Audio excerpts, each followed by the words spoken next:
चलो दोस्तों, welcome to my channel. आज की जो हमारी वीडियो है उसके अंदर हम देखेंगे कि फैक्टराइजेशन मेथड कैसे यूज करते। क्वाड्रेटिक इक्वेशन में क्लास 10 मैथ्स का जो क्वाड्रेटिक इक्वेशन है उसके अंदर एक मेथड है फैक्टराइजेशन, और फैक्टराइजेशन मेथड से roots of the quadratic equation निकालना होता है। मतलब ये जो वेरिएबल है उसकी वैल्यू निकालनी होती है। तो वो कैसे निकालेंगे? आपके पास ये क्वाड्रेटिक इक्वेशन दी है, सबसे पहले इसको स्टैंडर्ड फॉर्म में लिखा है ये चेक कर लेना है। जो भी आपका वेरिएबल है, जैसे इस इक्वेशन में वेरिएबल x है तो उसका मैक्सिमम पावर 2 होना चाहिए, उसके बाद x वाला टर्म आना चाहिए, उसके बाद कांस्टेंट आना चाहिए। तो इसको हम लोग कहते हैं standard form of quadratic equation. अब क्या करना है आपको? सबसे पहले एक्स स्क्वायर के साथ का नंबर ले लेना है, कुछ नहीं है मतलब 1 ले लेना है। उसको मल्टीप्लाई करना है कांस्टेंट के साथ। कांस्टेंट है आपके पास 54। 1 मल्टीप्लाई 54 क्या आंसर आएगा? 54। तो तुम्हारा आंसर यहाँ पे 54 आ रहा है, वो भी प्लस में। अब आपको दो टर्म चाहिए, दो ऐसे नंबर चाहिए। देखो, दो ऐसे नंबर चाहिए जब इनको मल्टीप्लाई कर रहा हूं तो 54 आए, और इन्हीं को प्लस कर रहा हूं तो ये वाला नंबर है x के साथ वाला 15। अब बात यह है, कुछ बच्चे पूछेंगे कि प्लस ही क्यों कर रहे, माइनस क्यों नहीं? तो यहाँ पे जो साइन आती है वो करते हैं। ये जो साइन अभी यहाँ पे प्लस है तो प्लस करेंगे, माइनस है तो माइनस लिखता था मैं। ठीक है, तो दो ऐसे नंबर चाहिए जिसको मल्टीप्लाई करने में 54 और प्लस करने में 15 आए। 54 18 3 सा होता है, तो 18 में 3 को प्लस करेंगे तो 21 चला जा रहा है। दूसरा है 9 6 सा, तो 9 6 सा 54 है और 9 प्लस 6 15। तो वो दो नंबर मेरे को मिल गए, एक नंबर 9 है, दूसरा नंबर 6 है। ये आपका आ गया दो टर्म्स। ठीक है,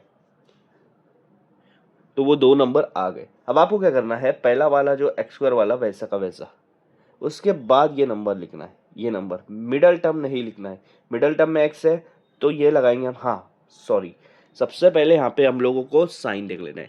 अभी इसकी साइन क्या है? पॉजिटिव है। तो पॉजिटिव साइन ये बताती है कि दोनों नंबर की साइन सेम होंगी, या तो दोनों प्लस या तो दोनों माइनस। पर दोनों प्लस होंगे या दोनों माइनस होंगे ये कौन डिसाइड करेगा? एक्स की साइन। एक्स की साइन क्या है? माइनस है। साइन कभी भी पहले देखी जाती, तो एक्स की साइन माइनस है तो ये दोनों भी माइनस होंगे। तो यहाँ पर आपको एक्स स्क्वायर वैसा का वैसा लिख लेना है, मिडल टर्म नहीं लिखना है, उसकी जगह ये लिखेंगे -9। अब मिडल टर्म में एक्स है तो यहाँ पे भी एक्स, और -6x ये लगाएंगे, और लास्ट वाला टर्म 54 इक्वल टू 0 ये लिख देंगे हम। अब आपको ये दोनों में कांस्टेंट निकालना है। दोनों में कांस्टेंट कौन सा है? यहाँ पर दोनों जगह पे x कॉमन है तो x बाहर ले लेंगे।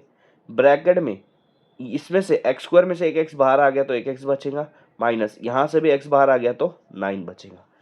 अब यहाँ पर माइनस है, माइनस की साइन।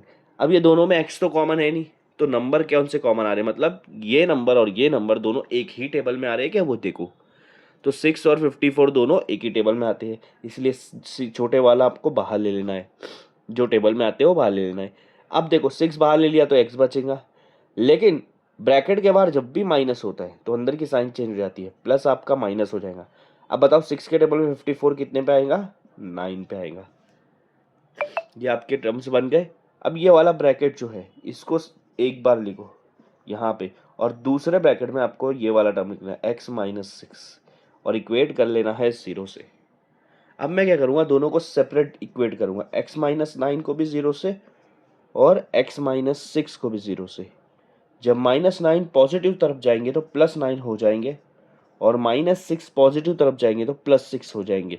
तो ये आपके क्वाड्रेटिक इक्वेशन के दो रूट्स आ गए, एक है आपका 6 और एक आपका 9। ये आपका आ गया फैक्टराइजेशन मेथड से। इस तरह से हम फैक्टराइजेशन मेथड सॉल्व करते हैं, जिसको हम स्प्लिटिंग द मिडल टर्म भी कहते हैं।